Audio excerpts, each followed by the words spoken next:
जय महाराष्ट्र. मी मराठी माणूस प्रदीप. ठाण्याकडे येऊया. ठाण्याचा लोकसभा मतदारसंघ, त्याला फार मोठी पार्श्वभूमी आहे आणि फार महत्त्वाचा आहे. तो जो मतदारसंघ आहे ना, तो दोन पक्षांची पुढच्या इतिहास म्हणजे भविष्यातली सगळी रणनीती आखणार आहे आणि त्यांची ताकद दाखवणार आहे की नक्की कुठला पक्ष किती काळ जिवंत राहू शकतो. ठाण्यामध्ये एका बाजूला उद्धव ठाकरेंच्या ते उद्धव बाळासाहेब ठाकरे हा जो पक्ष आहे म्हणजे शिवसेना, त्यांची शिवसेना म्हणजे आता इथं सरळ सरळ गद्दार म्हणजे ज्यांना गद्दार म्हणतात ते एकनाथ शिंदे आणि त्यांचा पक्ष, आणि एका बाजूला स्वतःला बाळासाहेबांची खरी शिवसेना म्हणणारे बाळासाहेबांचे खरे पुत्र उद्धव ठाकरे, अशा दोन खऱ्या झुंजी आहेत आणि दोन खऱ्या लढती आहेत. ज्या लढती शिवसेना नक्की कुणाची याच्यावरती 100% शिक्कामोर्तब करतील. मी तुम्हाला 100% का म्हटलं ते मी तुम्हाला सांगतो. शिवसेना एक असा पक्ष जो पक्ष बाळासाहेबांनी वाढवला, मोठा केला आणि त्या पक्षाची पाळंमुळं जरी त्याचं झाड जरी मुंबईमध्ये लागलं असेल, त्याचं झाड जरी मुंबईमध्ये वाढलं असेल तरी त्या झाडाची मूळ ठाण्यापर्यंत येऊन पोचली. असं हे ठाणं फार महत्त्वाचं आहे. त्या ठाण्यामध्ये शिवसेनेने इतके वर्ष ठाण मांडून शिवसेना बसली. त्या शिवसेनेला मागच्या काळामध्ये एकनाथ शिंदेंनी सुरुंग लावला आणि त्या शिवसेनेला फोडून त्या शिवसेनेचे दोन तुकडे केले. त्या दोन तुकड्यांची खरी कस आणि खरी मला असं वाटतं लढत चुरस या ठाण्यामध्ये लागली. ठाण्यामध्ये आपल्याला पाहायला मिळणार आहे.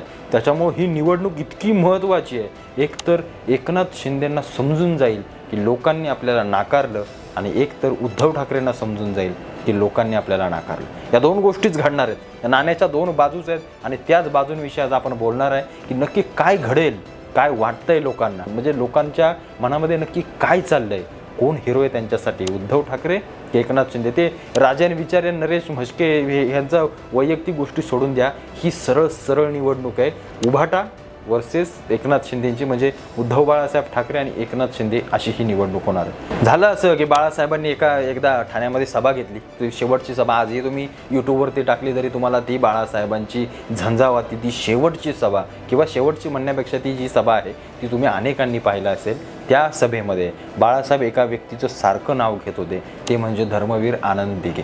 आता धर्मवीर आनंद दिघेंना ओळखणारे किंवा त्यांच्यासोबत राहिलेली लोक आजही आहेत. त्यांना कधी विचारा की आनंद दिघे हा माणूस कोण होता आणि राजकारणामध्ये भले ते ठाण्यापुरतं मर्यादित होते पण तो माणूस किती महत्त्वाचा होता. कधी भाषण न देणारा, कधी लोकांमध्ये सहभागी होऊन आपले भाषण किंवा आपले विचार न मांडणारा, तरीही लोकांमध्ये भाषण देणाऱ्यांपेक्षाही प्रचलित असणारा नेता म्हणून त्यांच्याकडे पाहिलं जातं. असे आनंद दिघे ठाण्यामध्ये जन्माला आले आणि ठाण्यामध्ये त्यांनी शिवसेना वाढवली, फुलवली, पसरवली आणि शिवसेना आणि ठाणे हे समीकरण पहिलं जर कुणी निर्माण केलं असेल तर ते आनंद दिघेंनी निर्माण केलं. आता याच आनंद दिघेंनी कोणतरी दोघा-तिघांना सोबत घेतलं आणि त्या ठाण्यामध्ये स्वतःची शिवसेना ते वाढवू लागले. तीच शिवसेना आणि तीच दोघं-तिघं आहेत ना, तेच हे सगळे एकनाथ शिंदे, राजन विचारे आणि ही सगळी ठाण्यातली लोक आहेत, तीच ही सगळी सोबत घेऊन आनंद दिघेंनी आपली वाटचाल समोर चालू ठेवली. त्यांना माहीत देखील नसेल की पुढे जाऊन असं काहीतरी होणार आहे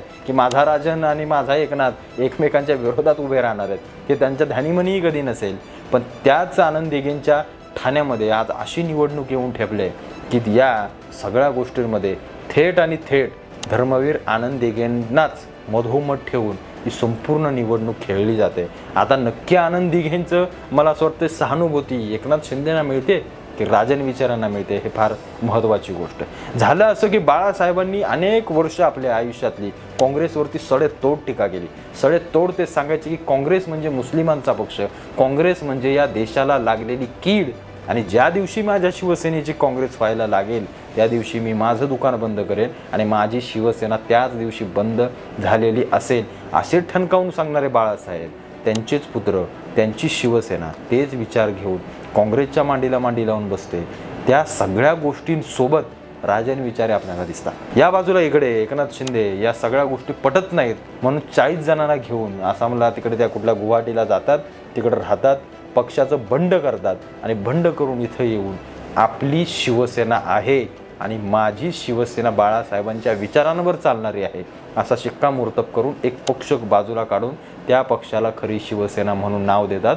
या बाजूला उद्धव ठाकरेंना देखील त्या सगळ्या गोष्टी मिळतात, त्यांना ते चिन्ह फक्त जातं. या सगळ्या गोष्टी होत असताना इकडं राजन विचारे आणि इकडं एकनाथ शिंदे नरेश म्हस्केंना तिथली उमेदवारी देतात. आता नरेश म्हस्के वैयक्तिक जरी आपल्याला सगळ्यांना माहिती नसले किंवा आपल्याला सगळ्यांना त्यांच्याबद्दल काही माहीत नसलं तरी एकनाथ शिंदे या माणसाकडे बघून ठाण्याची जागा महायुतीने सोडले. आता महायुतीने सोडले कारण नरेंद्र मोदींसाठी या सगळ्या निवडणुकी जेवढ्याही महायुतीचे उमेदवार आहेत हे नरेंद्र मोदींसाठी लढणारे आहेत आणि त्यांना होणारं मतदान हे मला असं वाटतं की या देशामध्ये 50% वैयक्तिक माणसासाठी मतदान असेल तर 50% हे नरेंद्र मोदींकडे पाहून केलेलं मतदान असणार आहे. त्याच्यामुळे नरेश म्हस्केंना होणारं जे मतदान आहे ते नरेंद्र मोदींना पाहून केलेलं मतदान असणार आहे. त्याच्यामुळं नरेश म्हस्के हे या निवडणुकीमध्ये देखील फार महत्त्वाचे आहेत. आता एकनाथ शिंदेंची ठाण्यातली ताकद किती आणि राजन विचारांची जरी आपण ठाण्यातली ताकद जरी काढली तरी हे दोघेही एकत्र राजकारण करणारे होते, एकत्र राहणारे होते, एकत्र वावरणारे होते.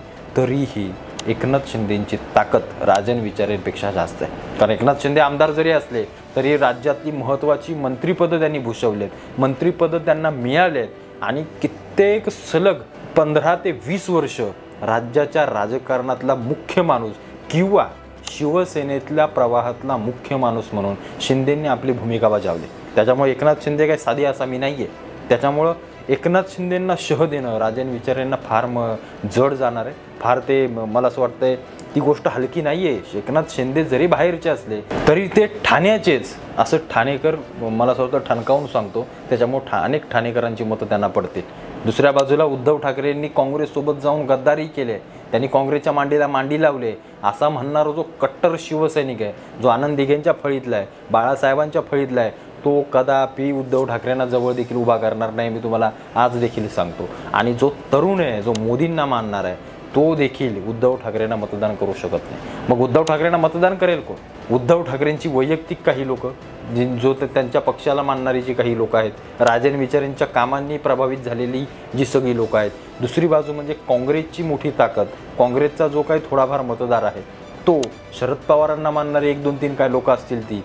दुसरी बाजूला मुसलमान, सगळे मुसलमान हे उभाटाला किंवा त्यांच्या पक्षाला मतदान करतील.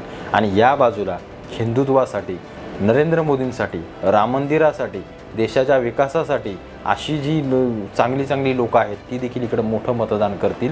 आणि सगळ्यात महत्त्वाची गोष्ट म्हणजे नरेश म्हस्केंना होणारं जे मतदान आहे, जो नवी मुंबईचा भाग आहे, जो ठाण्यातला मुख्य भाग आहे, इथून नरेश म्हस्केंना मोठ्या प्रमाणामध्ये मतदान होईल. कारण इथं महायुतीची, भाजपाची ताकद आत्ता देखील आहे आणि पहिल्यापासून इथं तसल्याच विचारांची लोक, आनंद दिघेंसोबत जे काम देखील केलेलं आहे, बाळासाहेबांना मारणारी जी कट्टर लोक आहेत ती उद्धव ठाकरेंना मतदान करू शकत नाहीत. कारण ती बाळासाहेबांच्या थेट विचारांनी चालणारी लोक आहेत.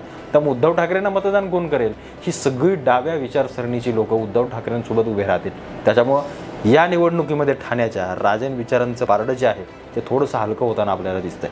कारण शिवसेनेचा जो मूळ सगळा, जो कट्टर सगळा मतदार होता तो नक्कीच एकनाथ शिंदेंच्या बाजूने वळालेला आहे. त्याच्यामुळे नरेश म्हस्के, खास करून मी तुम्हाला सांगतो, ही व्हिडिओ सेव्ह करून ठेवा.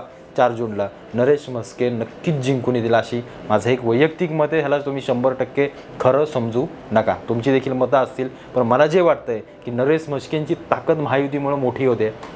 एकनाथ शिंदेंनी जरी गद्दारी केली असली तरी एकनाथ शिंदेंना मानणारा देखील वर्ग तेवढाच मोठा आहे ठाण्यामध्ये आणि त्याचं देखील मतामध्ये परिवर्तन होईल. आणि नरेंद्र मोदींकडे पाहणारी लोक या ठाणे जिल्ह्यातली किंवा ठाणे मतदार संघातली देखील फार मोठ्या प्रमाणात आहेत. त्यामुळे इथं त्यांना फायदा होईल. आणि दुसरी एक महत्त्वाची गोष्ट म्हणजे राज ठाकरेंना सोबत घेतल्यामुळं ठाण्यामध्ये जो मनसेचा एक मोठा मतदार आहे तो मतदार देखील, नवी मुंबईचा मनसेचा मतदार देखील, या सगळ्या मतदारसंघातला मनसेचा मतदार देखील एकनाथ शिंदेंच्या बाजूने उभा राहील आणि नक्कीच इथे नरेश म्हस्के विजयी होतील अशी एक मला तरी माझ्या अभ्यासातून ही सगळी दिशा दिसते. आणि नरेश म्हस्के विजयी होतील असं मला वैयक्तिक वाटते. तुम्हाला काय वाटतं? तुम्हाला वेगवेगळं काय ते वाटत असेल आवर्जून कमेंट करून सांगा. भेटू पुन्हा एकदा एका नवीन व्हिडिओसोबत. तुर्तास धन्यवाद. जय महाराष्ट्र.